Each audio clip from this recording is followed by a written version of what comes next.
tenemos en los estudios a nuestro invitado del día. Se trata de Luis Eduardo Garzón, mejor conocido como Lucho, exalcalde de Bogotá y ex candidato presidencial de Colombia. Bienvenido. Qué bueno tenerle con nosotros a propósito de que precisamente Colombia se encuentra en momentos electorales importantes, tanto como las elecciones que acaban de pasar, como el reto electoral que tienen a nivel presidencial en el mes de mayo. Un placer tenerle con nosotros. Un saludo muy especial a ustedes, a la gente que nos ve. Y bueno, un gran placer. Han sido unos anfitriones extraordinarios y aquí a la orden. Y bueno, su visita nos halaga bastante. Una figura como usted, conocida como exalcalde, como candidato presidencial de su partido. También Laura hizo una pregunta puntual. Colombia, que está en ese proceso electoral, ¿cuál es el panorama que nos pueda usted señalar y darnos algunos detalles de lo que está pasando allá? Bueno, estas elecciones están hechas post pandemia y América Latina en general tiene una serie de reflexiones qué es lo que importa hoy en la política. Y evidentemente las recientes elecciones en Chile o en Perú o las elecciones en Honduras y ahora en Colombia van marcando un cuadro, y el cuadro es muy tenso, como quiera, que está el tema de la polarización. O el escenario es seguridad, o el escenario es política social, o las dos cosas se integran una con la otra. Colombia no está exenta de esa tensión que genera. Y hay tres miradas políticas, una mirada, pues, es una izquierda muy radical, una derecha muy radical y un centro, y yo milito en ese centro, en donde es difícil tratar de concertar o convocar, pero evidentemente creo que es un buen reto, porque creo que hoy América Latina, para los problemas que tiene pospandemia, lucha contra el hambre, costo de vida, inseguridad, etcétera, requiere gobiernos convocantes, no gobiernos confrontadores. Y ese caso de Colombia no es la excepción. Perdón, vamos a pasar a un cafecito para que usted Carla también nos trae un cafecito a Santo Domingo. disfrute el café de Santo Domingo. No lo dudo, que este es un placer. Don Lucho, bueno, y basado en los resultados del último proceso electoral, parecería que la izquierda tiene una buena oportunidad en esta ocasión. Sí, yo creo que la izquierda ha venido acumulando muchas fortalezas. Antes era una sumatoria de debilidades, ahora es una verdadera correlación de fuerzas. Tiene un símbolo muy importante político que es Gustavo Petro, una persona que estuvo vinculada a la guerrilla y que hoy emerge con muchas posibilidades. Y yo creo que un fenómeno como el de Petro podría uno asimilarlo de alguna manera a lo que ha sucedido en Chile con Boric. Es un poco esta posibilidad, pero pues lo que pasa es que algunos pensamos que va a ahondar polarizaciones de derecha o izquierda y volvemos a continuar con los 20 años últimos, que ha sido una tensión muy fuerte y en mi opinión los problemas que requieren ser convocantes, lo que dije ahora, pues se van a perder. Bueno, y de hecho en el caso de Petro ya había participado en el proceso presidencial anterior y había competido precisamente contra Iván Duque. Y tuvo una votación extraordinaria. Así es. Una votación, allí el que pierde las elecciones queda automáticamente de senador en nombre de la oposición, en la vocería de la oposición, y evidentemente eso le ha servido enormemente. Pues hay debates hoy de qué hacer. A mí me parece interesante esta campaña porque fíjese usted, son 20 años de un modelo económico que hoy empieza a ser cuestionado, los fondos privados, la seguridad social con intermediación, los temas que tiene con el sector financiero, los libres comercios, las zonas francas. Toda esa discusión está hoy en la superficie y me parece supremamente importante. Pero por otro lado, una derecha que se mueve con una serie de elementos muy fuertes, la lucha contra el aborto o la lucha contra matrimonios del mismo sexo. Toda esa serie de cosas yo creo que hoy están en la vida pública y eso me parece que los ciudadanos y las ciudadanas puedan acceder a ese tipo de discusión es una agenda extraordinaria. Don Lucho, usted está aquí en la República Dominicana invitado por el Defensor del Pueblo, tienen un seminario hoy a las 8:30 que se habla de seguridad y convivencia ciudadana. Usted que fue alcalde en su país del 2004 al 2007, estamos hablando de la inclusión, ¿cómo ve usted en Latinoamérica esta situación de convivencia ciudadana y de la seguridad? Ahora que hablábamos de la nueva ciudadanía, de lo que significa nuevas agendas, pues evidentemente ni Santo Domingo, ni Bogotá, ni Santiago de Chile son excepciones. Es evidente que el tema de la seguridad ha sido como un capítulo más de las cosas que la gente dice, ¿cuáles son los temas? Empleo, cambio climático, seguridad. Pero seguridad es transversal, y ustedes tienen en este momento una discusión sobre reforma a la policía. Sí. Yo he sostenido que si bien en la década o las décadas pasadas se movía seguridad y convivencia, ahora es convivencia ciudadana y seguridad. Y en esas condiciones se impone un gobierno convocante, una relación institucional muy fuerte, la legitimidad de esas instituciones, la participación del ciudadano que sienta que tiene derechos, pero también tiene deberes en la denuncia, en el comportamiento. Pero sobre todo un Estado empieza a decidirse por el lado de cuál es ese tipo de Estado en derechos. Yo lo he dicho en derechos y no en derechas. Es decir, en derecho a la personalidad, en sus opciones, cuál es su manejo y su comportamiento, su opción sexual, el tema de las mujeres y el empoderamiento de las mujeres frente al feminicidio, frente al machismo, frente a la agresión, el acoso sexual. En últimas, un alcalde es como el portero de un edificio, se lo llaman conserje. Y el del quinto piso no paga la cuenta, el del cuarto agrede a la mujer o la mujer lo agrede a él, pero casi siempre es el hombre la mujer. Los niños rompen un vidrio, el parqueadero no lo utilizan como es. Entonces, en los temas de seguridad, el conserje es definitivo, porque usted lo primero que accede como participante de ese condominio es decir, el conserje está o no está. El miembro de la junta directiva va de vez en cuando, o cuando hay balance. Aquí el tema de las alcaldías es que desde el municipio hacia el país se construye país. No es al contrario, en mi opinión. Entonces, convivencia predomina sobre seguridad. O sea, define las lógicas de la seguridad. ¿Se cumple a cabalidad con lo que usted está estableciendo en Latinoamérica de esa participación, de inclusión de los ayuntamientos?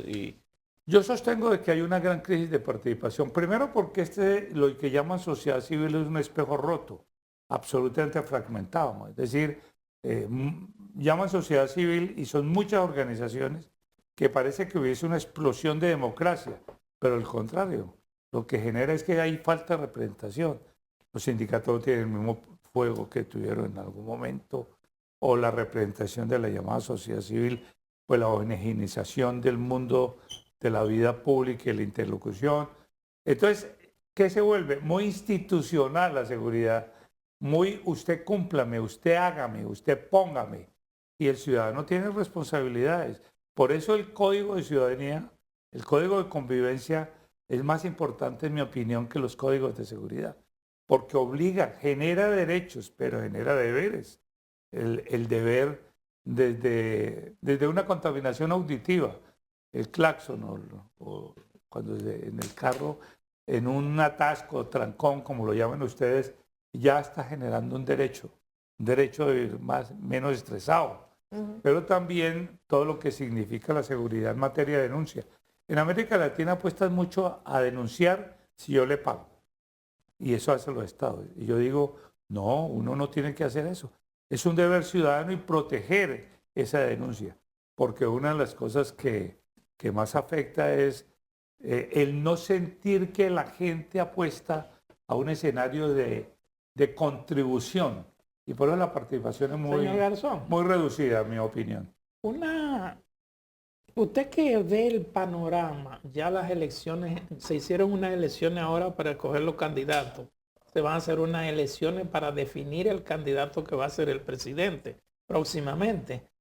Usted que tiene un conocimiento cabal sobre esta situación, ¿usted cree que una elección de Gustavo Petro podría dar un giro a la política exterior que hasta ahora ha mantenido Colombia con relación a Estados Unidos, con el asunto de estos de base militar? Incluso en esta semana Estados Unidos dijo, dio casi la categoría como si hubiese sido miembro de la OTAN a Colombia, o lo trató de meter en un círculo que tiene que ver con seguridad, con eso. ¿Cómo usted ve ese panorama? Y hay otro asunto que no recuerdo exactamente. ¿Qué pasó con el famoso caso de las bajas, se llamaban, no sé, era como baja ficticia, que había...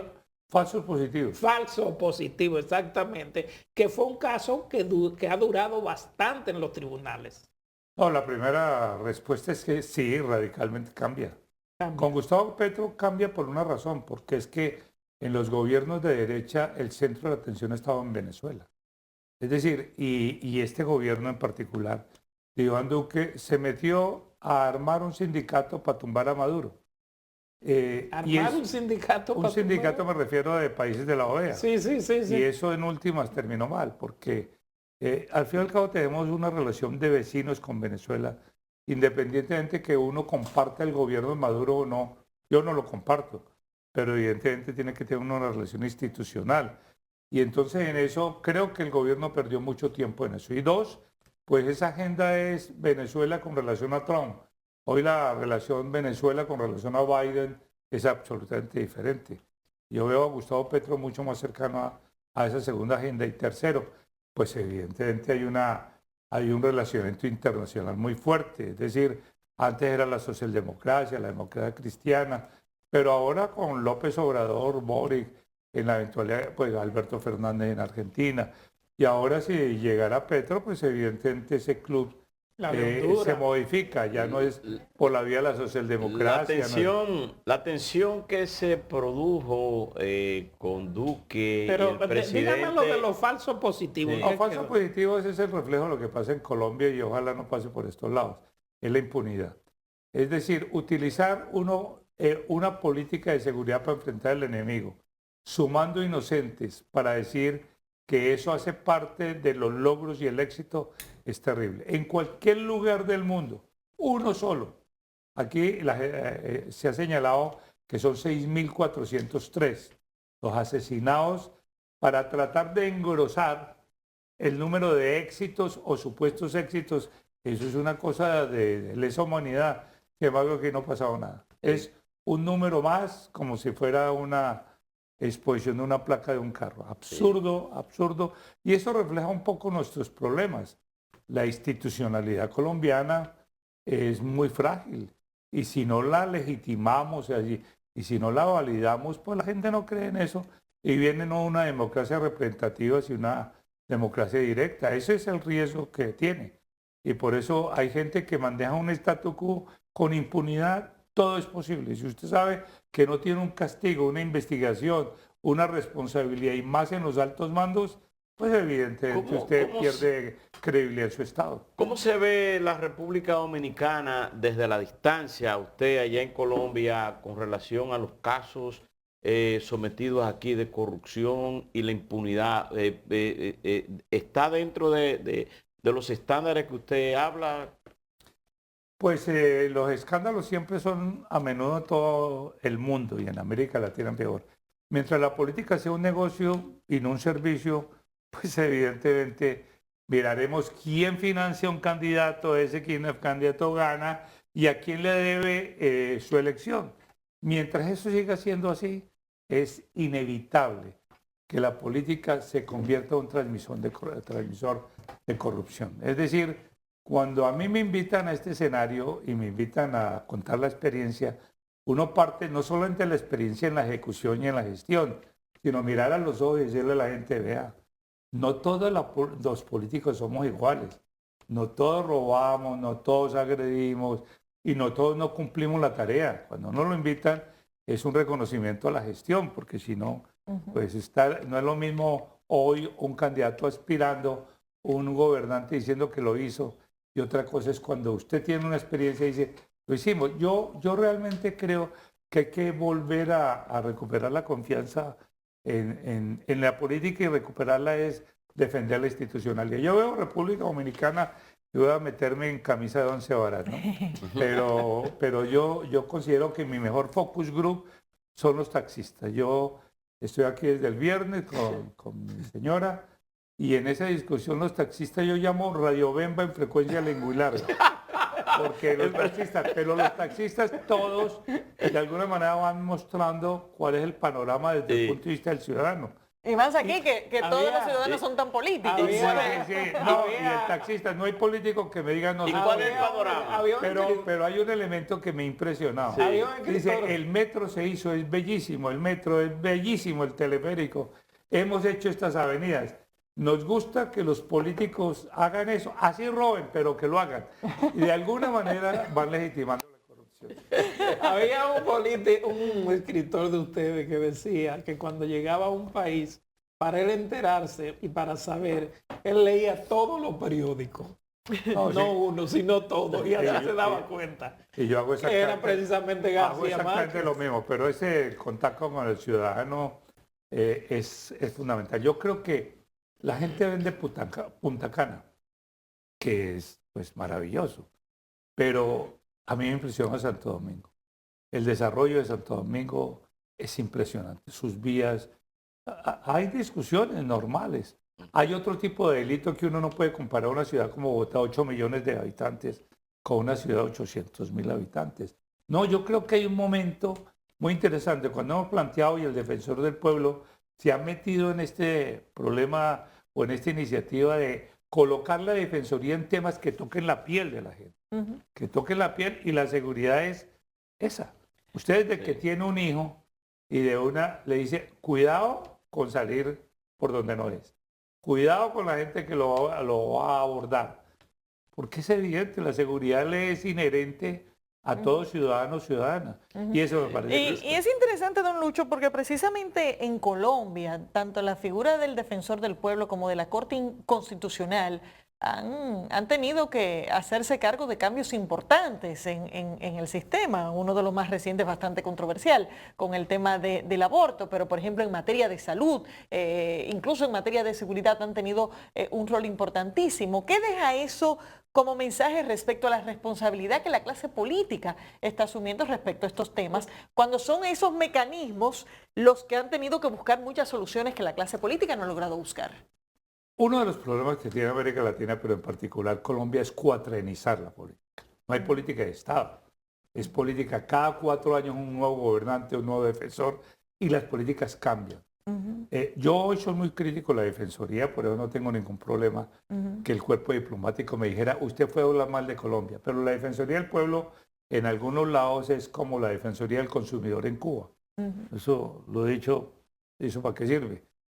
Si usted no lidera como pueblo la expresión del pueblo y se vuelve una franja institucional, se lo he dicho a Pablo Ulloa, con un respeto enorme en su investidura, tiene que hacer sentir temas que son puntuales y fundamentales. Yo no le puedo decir a él qué tiene que hacer, pero digo, las defensorías son fundamentales. Sí se han colocado temas, pero lo más importante es el tipo de Estado.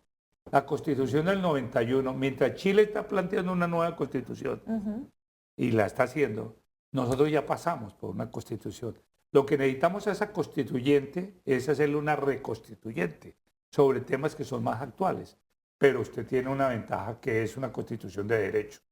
Derechos, pues, de empoderamiento. En Bogotá la alcaldesa es lesbiana, reconoce su opción sexual, su pareja, su matrimonio, y se ha avanzado en derechos, ¿sí? Los heterosexuales, de alguna manera, nunca permitimos ni visibilizamos cosas de ese nivel. O temas como la mujer gobernando, ¿no? Si el hombre tiene un desmayo es estrés, y la mujer tiene un desmayo es debilidad. Es parte de lo que viene apareciendo. Los animalistas, otros derechos que no existían en las mascotas. Eso lo está generando es la normatividad, los derechos. Mientras los derechos el Estado no defina que uno no es un Estado homofóbico, que es un Estado no machista, que es un Estado de garantista, pues eso define sus funcionarios. Y los funcionarios serán garantistas en la medida que la Constitución es garantista. Garzón, en el caso, empecé a preguntarle anteriormente, decía que la tensión que había entre Duque con el presidente Maduro a raíz de los conflictos de acciones antidemocráticas en ese país y que llevó a una parte de las Américas a reconocer a Guaidó como un presidente. Parece que todo eso ha bajado, incluso Estados Unidos a raíz de la invasión de Rusia a Ucrania está haciendo algún tipo de negociación para comprar petróleo hacia esa ciudad. ¿Cómo se ve desde el punto de vista suyo, cómo usted ve la situación de Maduro, del gobierno de Maduro en estos momentos en Latinoamérica? Bueno, yo realmente creo que cada día menos influye en el mundo de la izquierda, porque la izquierda es más de centro. Mire, Boric ganó con una agenda, Boric, el presidente chileno, ganó con una agenda de izquierda la primera vuelta. Bueno, llegó a la segunda vuelta, sí, casi no gana. Y dos, en la segunda vuelta él gana llamando el centro de la política. Y cuando gobierna, fíjese usted que acaba de nombrar al presidente del Banco de la República de Piñeira como ministro de Hacienda. Entonces, esa izquierda que maneja pues unos ultimátums sobre la economía, sobre la relación con la sociedad, sobre la democracia, pues en mi opinión no tiene juego. Entonces, Maduro es víctima de su propio invento, pero no es presionando nosotros o ejerciendo una presión que nosotros hagamos. Así como criticamos lo de Rusia con Ucrania, que no tiene ninguna justificación, pues no hagamos intervenciones intangibles, ininteligibles, o tangibles, no. Hoy todo presidente en América Latina termina gobernando, en mi opinión, pensando en ser expresidente.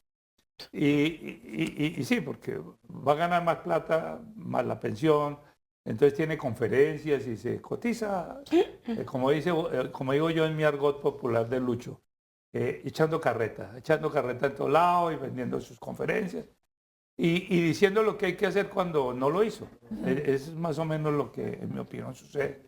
En este caso de Duque, pues hoy lo veo que está haciendo campaña no para ser senador, ni ser presidente de un partido, ¿no? Para ser presidente del ACNUR. Entonces, ha cogido una agenda en los últimos 2 años supremamente importante, refugiados.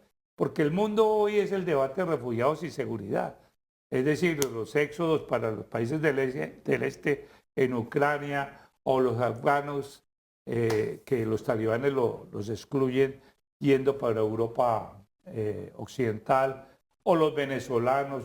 En general, los niveles de inmigración, y ustedes lo viven, no porque uno estigmatice a los haitianos, pero lo viven en general y lo vivimos. Los temas de inmigración son temas hoy de primer nivel, porque es temas de xenofobia o no xenofobia. Bueno, muchísimas gracias. A ustedes, y muy rico el café. Muy amable. Y bueno. Bueno, y esperamos que su estadía en el país termine siendo agradable y su participación en esta iniciativa del Defensor del Pueblo en el día de hoy sea productiva. Unas anfitriones. ¿Yo puedo decir algo de comercial? Sí. Por supuesto. No, solamente decir que a veces no ve la gente, yo le digo a los taxistas esos del Focus Group, les digo, oiga, reivindiquen lo que tienen. Uno no sabe lo que tienen hasta que lo pierde. En todo lado hay atascos, en Nueva York, en París o trancón, como digan ustedes. Tapones. Pero no vendan solo las playas. La ciudad, yo la he venido varias veces y me impresiona. ¿Usted se impresionó con la ciudad La ciudad capital? está súper acogedora. Yo no soy sapo ni lambón, dicen. No, eso no me funciona a mí. Pero porque siempre uno llega a una casa y dice, tan linda la casa, y puede estar desordenada. Pero esta casa está muy bien hecha. Sí. Gracias. Muchas gracias, don Lucho. Despedimos, señores, a Luis Eduardo Garzón.